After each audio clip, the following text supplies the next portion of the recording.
Assalamualaikum warahmatullahi wabarakatuh. Apa kabar nih teman-teman? Semoga selalu diberikan kesehatan agar nantinya memiliki banyak waktu, banyak kesempatan untuk belajar dalam mempersiapkan seleksi CPNS di tahun ini. Baik, untuk kali ini yang bakalan kita bahas yaitu mengenai Pancasila, terkhusus tentang butir-butir pengamalan Pancasila.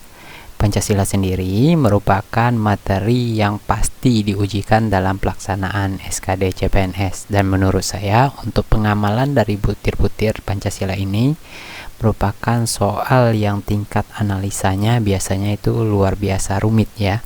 Mudah-mudahan dengan persiapan ini teman-teman bisa mudah dalam menyelesaikan soal SKD nanti. Agar durasinya tidak panjang, kita masuk ke sila yang pertama, yaitu ketuhanan yang Maha Esa yang dilambangkan dengan bintang tunggal. Sebelum kita lanjut, di sini bagi teman-teman yang mungkin nanti ingin membaca ulang lagi atau mau belajar ulang lagi di rumah, saya persilakan untuk screenshot dulu. Butir yang pertama di sila ke-1, yaitu bangsa Indonesia menyatakan kepercayaannya dan ketakwaannya terhadap Tuhan yang Maha Esa.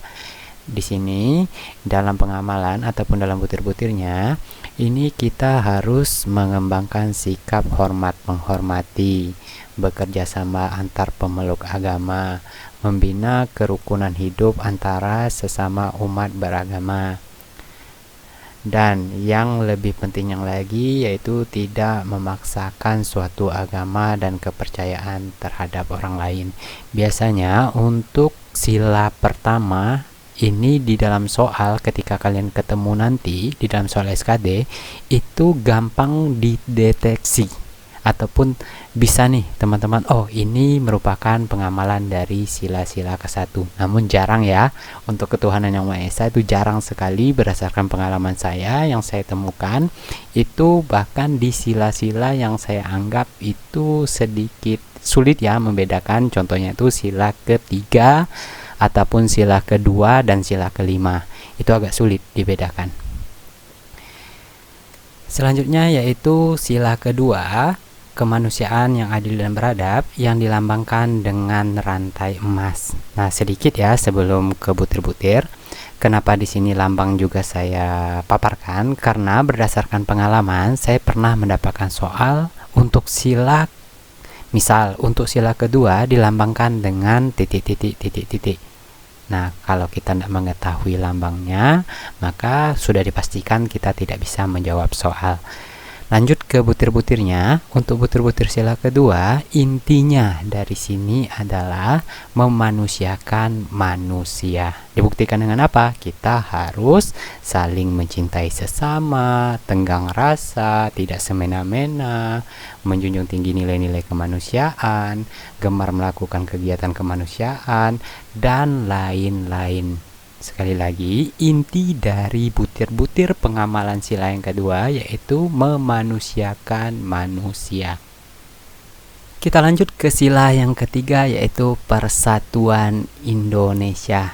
Untuk butir-butirnya mampu menempatkan persatuan, kesatuan, serta kepentingan dan keselamatan bangsa dan negara sebagai kepentingan bersama di atas kepentingan pribadi dan golongan.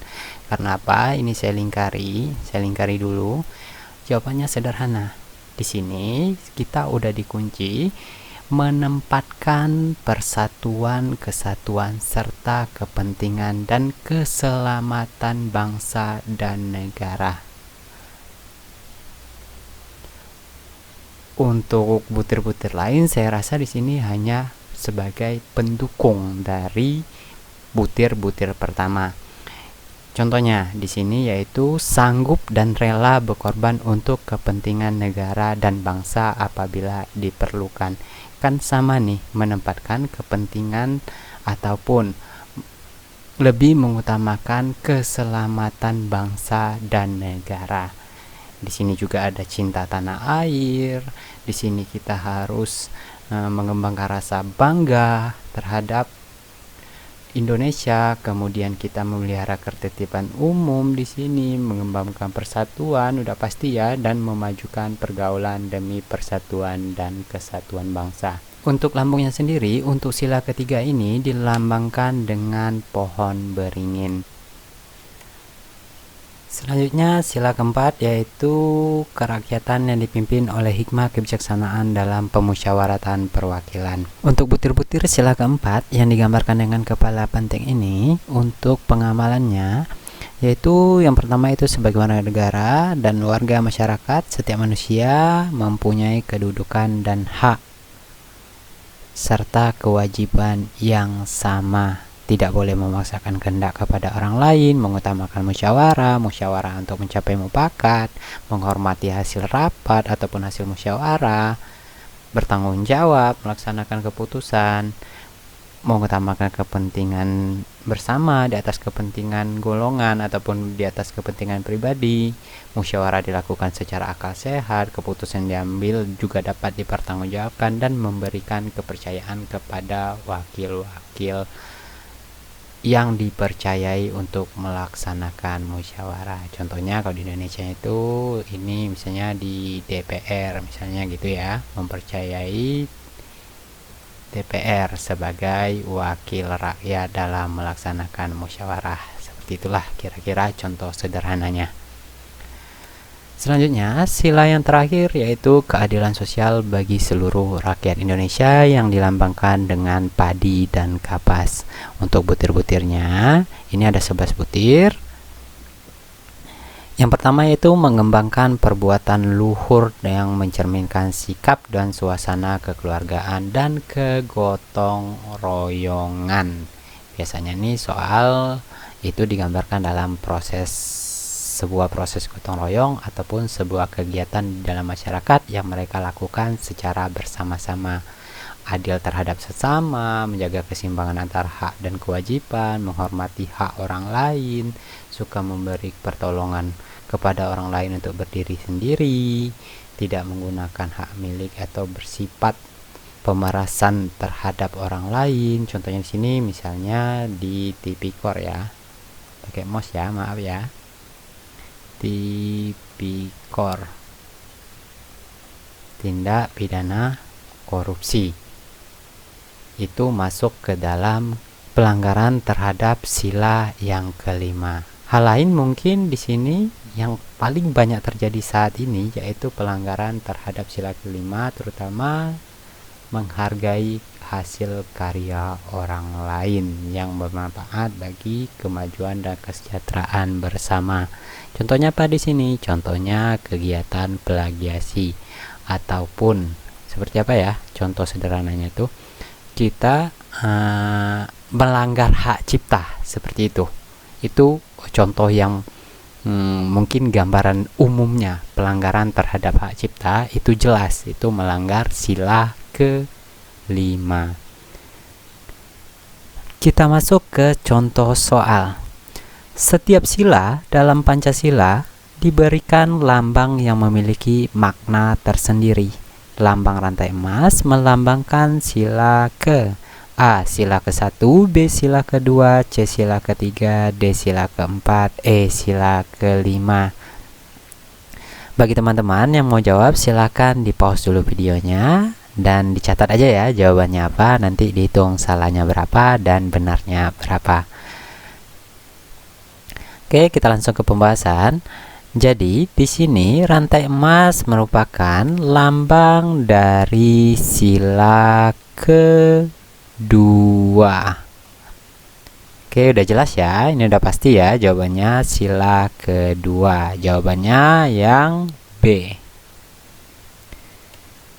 Soal nomor 2. Cinta tanah air merupakan pengamalan sila ke A. Sila ke-1, B. Sila ke-2, C. Sila ke-3, D. Sila ke-4, E. Sila ke-5.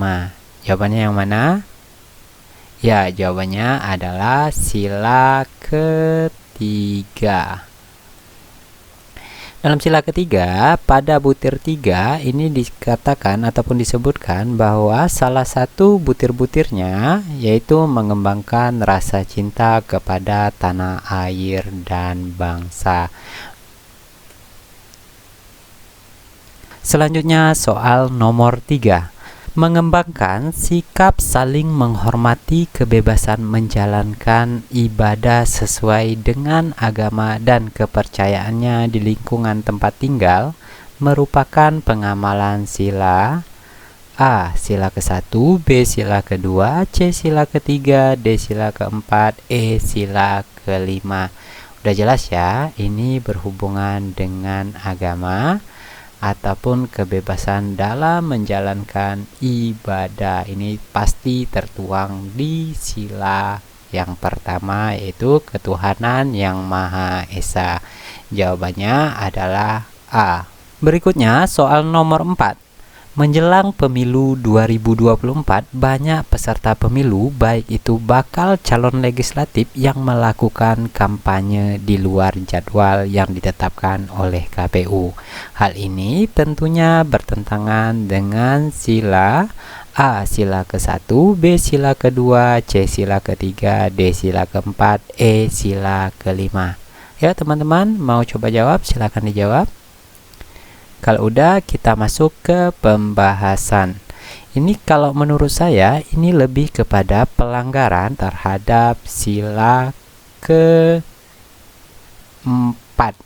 Tepatnya pada butir yang kelima, yaitu menghormati dan menjunjung tinggi setiap keputusan yang dicapai sebagai hasil musyawarah.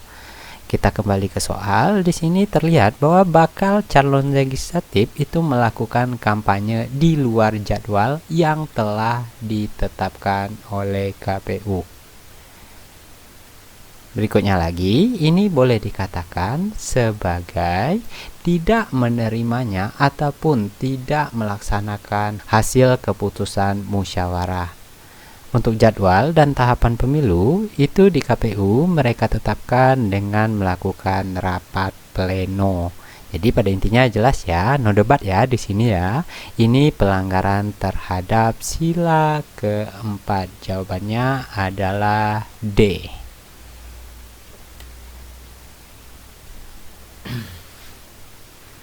Baru-baru ini viral tentang keberhasilan Putri Aryani yang berhasil mendapatkan Golden Buzzer pada ajang America Got Talent.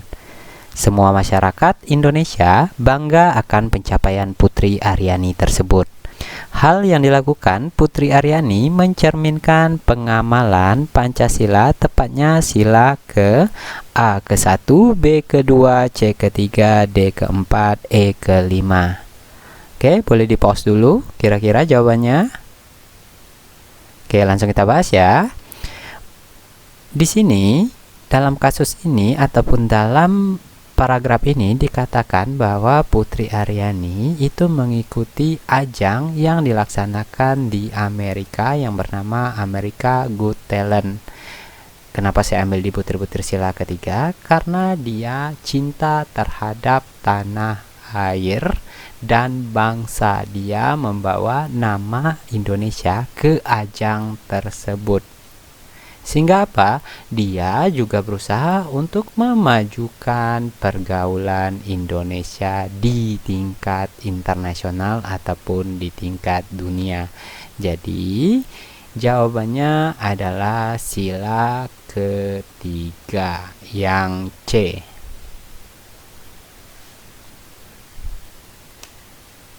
Soal selanjutnya, politik identitas saat ini tengah marak terjadi di pemilu 2024. Jika hal ini terus terjadi, maka akan berdampak buruk bagi pelaksanaan demokrasi di Indonesia. Politik identitas ini diawali dengan pelanggaran sila ke A ke-1, B ke-2, C ke-3, D ke-4, dan E ke-5. Ayo, yang mana jawabannya? Ya, jawabannya adalah pelanggaran terhadap sila ke berapa ya? Pelanggaran terhadap sila kedua. Kenapa saya ambil pelanggaran terhadap sila yang kedua? Di dalam kasus ini, politik identitas itu tentunya akan mencederai persatuan bangsa. Ya, betul, kalau ditanya hasil dari ataupun dampak dari politik identitas. Namun, politik identitas di dalam soal ini yang ditanyakan adalah dengan kata diawali. Diawali dengan, jadi saya mengambil di sini yaitu poin kedua ataupun butir kedua. Dalam politik identitas ini biasanya sering dibawa-bawa ataupun membeda-bedakan suku, membeda-bedakan keturunan, membeda-bedakan agama, kepercayaan, jenis kelamin, kedudukan sosial, warna kulit, dan segala macamnya. Jadi jawabannya adalah yang B.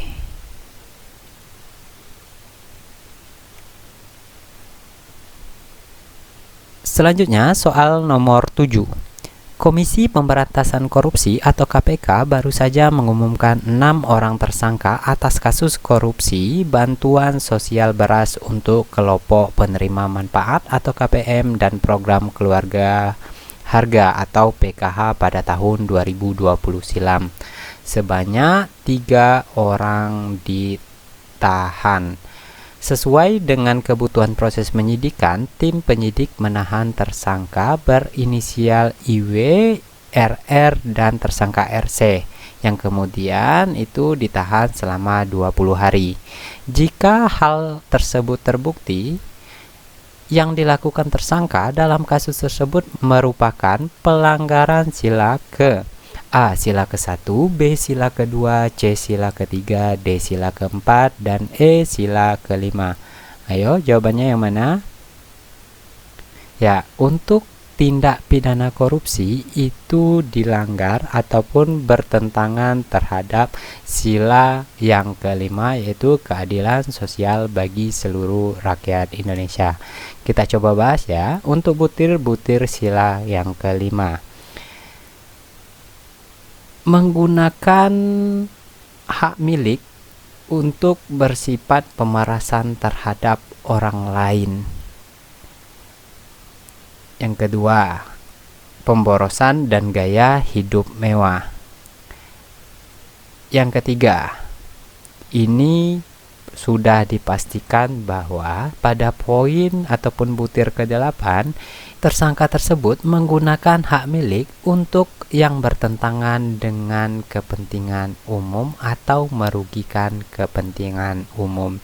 Jadi jawabannya adalah yang E. Baik, sampai di sini dulu ya contoh-contoh ataupun pembahasan soal-soal SKD CPNS. Insya Allah kita lanjut dalam waktu dekat. Bagi teman-teman yang mungkin ingin belajar bersama-sama, silakan ikuti channel ini, dan saya akhiri dengan Assalamualaikum warahmatullahi wabarakatuh.